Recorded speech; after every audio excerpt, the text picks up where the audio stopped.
High বন্ধুরা, আজকে তোমাদের সামনে আবারও একটা নতুন কেস নিয়ে হাজির হয়েছি। এটি হচ্ছে ছাগলের শিং ভাঙা, অর্থাৎ শিং ফ্র্যাকচার হয়ে গেছে ছাগলটি। যে কোনো কারণবশত শিং যদি যেভাবে হোক ভেঙে যায় কিংবা খোলস আকারে যদি ছেড়ে যায়, তবে আপনারা অবশ্যই সেই ছাগলটিকে টেটভ্যাক ইঞ্জেকশন দিয়ে দেবেন।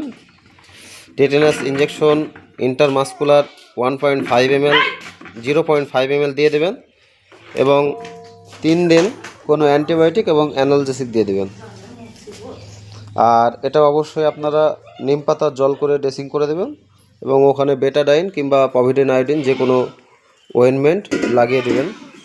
এবং কিছু কিছু ক্ষেত্রে দেখা যায় যে ছাগলগুলো টেটেনাস করার পরেও টান হয়ে যায়।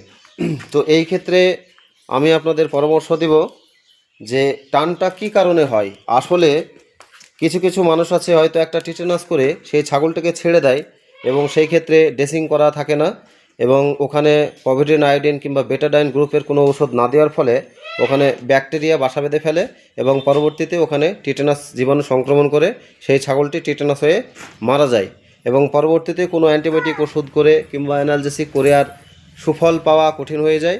তো আপনাদেরকে এই পরামর্শ রইল, প্রত্যেক সুস্থ ছাগলকে 6 মাস অন্তর্দয় আপনারা টিটেনাস ব্যবহার করুন। এতে টিটেনাস রোগটি নির্মূল হবে এবং যে ছাগলটি শিং ফ্র্যাকচার হবে কিংবা কেটে যাবে সেটা টিটেনাস করার পরে অবশ্যই আপনারা 3 দিন একটা অ্যান্টিবায়োটিকের কোর্স করে নেবেন।